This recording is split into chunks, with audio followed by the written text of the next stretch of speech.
मुंबईच्या महापौर पदावरून आमच्यामध्ये कुठलाही वाद नाही. फडणवीस दाव सोडून आल्यानंतर चर्चा होईल. मतांची प्रतारणा करून कुठलाही वेगळा निर्णय घेणार नाही. एकनाथ शिंदेंकडून भूमिका स्पष्ट.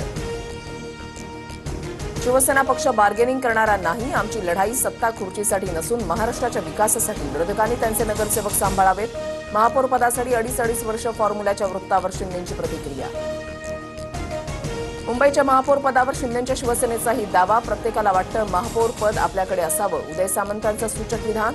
तर शिंदेंचा महापौर होणार नाही. मुंबईमध्ये कुणाला बसवायचं हे दिल्लीमध्ये ठरलंय. राऊतांचा निशाणा.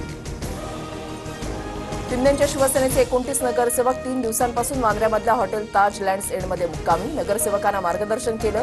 गटनेता निवडीनंतर सर्वजण आपापल्या प्रभागामध्ये जातील. शिंदेंची माहिती. पुढील 8 दिवस मुंबई बाहेर जाऊ नका. भाजपच्या मुंबईतील नवनिर्वाचित नगरसेवकांना सूचना. मुंबई महापालिकेमध्ये सत्ता स्थापनेला 8 ते 10 दिवस लागणार.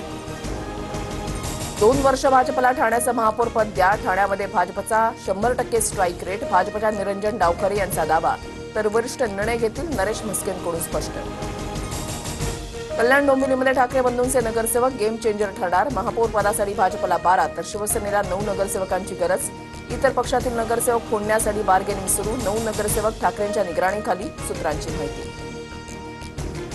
पुणे महापालिकेमधील अपयशानंतर अजित पवार ऍक्शन मोडवर. दोन्ही राष्ट्रवादीमध्ये बैठकांचं सत्र. जिल्हा परिषद पंचायत समिती निवडणुकीसाठी अजित पवार आणि रोहित पवारांमध्ये पुन्हा चर्चा.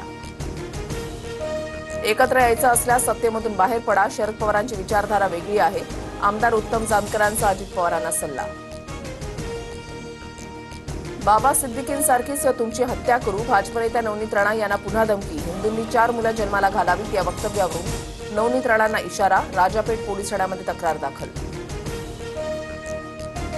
नितीन नबीन यांची भाजप अध्यक्षपदावर बिनविरोध निवड. आज सकाळी नितीन नबीन यांची अधिकृत घोषणा होणार. राष्ट्रीय अध्यक्षपदासाठी फक्त एकच उमेदवार प्रस्तावित. निवड निश्चित. मुंबई पोलिसांच्या आर्थिक गुन्हे शाखेकडून 34 कोटींच्या हिऱ्यांच्या फसवणूक प्रकरणामध्ये चौकशी. अभिनेता विवेक ओबरॉयवरही तक्रारीमध्ये आरोप. क्युपिड डायमंड्स प्रायव्हेट लिमिटेडशी संबंधित गैरव्यवहार.